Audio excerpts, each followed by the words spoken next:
الدولة العربي والعجم. شوفوا بالله عليكم هذه المقطعة، وريك ينس إلى لا وري أفان أورمو. احنا رحنا اليوم السجن اللي تمكث فيه اسمعوا المتهمة بجريمة القتل، اسمها ليلى. اسمعوا، خلونا نشوف هاللقاء معها ومن ثم نرجع. هي أثيوبيا. شوفوا بالله عليكم هذه المقطع. أي شيء، أي الناس، شوفوا هذه المقطعة، شوفوا بالله عليكم، شوفوا. هي أثيوبيا. السبب ليش؟ ايش اسمك؟ ليلى. من وين يا ليلى؟ ليلى نور صبو. من وين؟ نور صبو ردي. من اي بلد؟ اثيوبيا. ايش ديانتك؟ ايش؟ مين؟ مسلمة ولا مسيحية ولا ايش؟ أكيد هي مسلمة. مسلم. هي مسلم صح. مسلمة؟ شوف. ايوه. ليلى ليش قتلتي إسراء؟ انا مجنونة، راسي ما في كويس. انت راس ما في كويس؟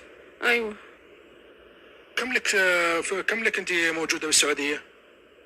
7. السلام عليكم ورحمة الله وبركاته. وروني كينيا نمني كميو فيديو كان الجفتة. هي تشتغل في السعودية. والله لي وجع قلبي. هي جديد. هي مملكة العربية السعودية 7 شهور ولا تكلم عربي ولا تفهمها شيء.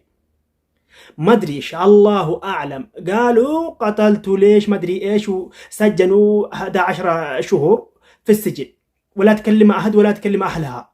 بعدين طلعوا في السجن يقولون مليونين ريال في السعودية.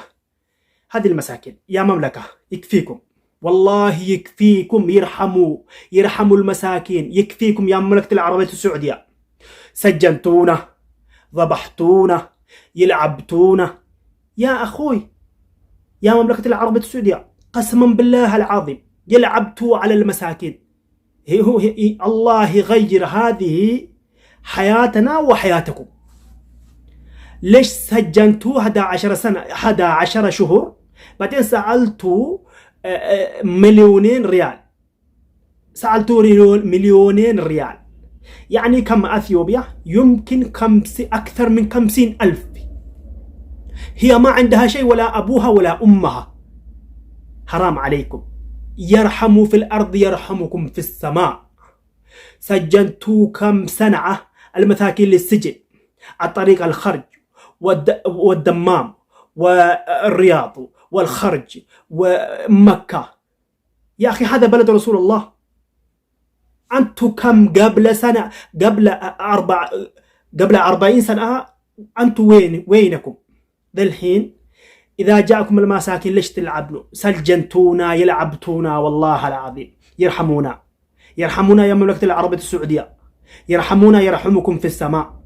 طيب هذه المساكين أبوليوانكية يو كان أجيسان وتأي إنتلون كوني جنسية إسين بيجيسي يوكين قبي إتين إثيوبيا تاتيك هاتي دولة أنتن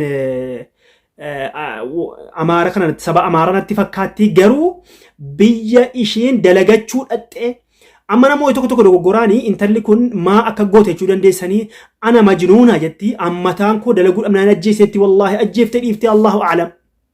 ربما بيكا جرومتي ما جروما بري قافته جرومتي إيه أتشبوتي سيد أباني كأني فيدني إسين جرو إثيوبيا أنتلي كون قافة كنا سباول قودون هندن دأمو أتي أمارة تجري أتي أورمون هندن دأمو إنتلون كون أكان تلما موتي بري مليونا شنتما إثيوبيا نتفكرت كان إسين قافة تمتي ريالة كومالا مليون لما سعوديتي أكهاسا أماجروتي نتفكاتا أكهاسا أماجروتي أكسي. ولكن الله أعلم حقيقة آسا رب مبيك أجيفتي إفتي سي رب مبيك.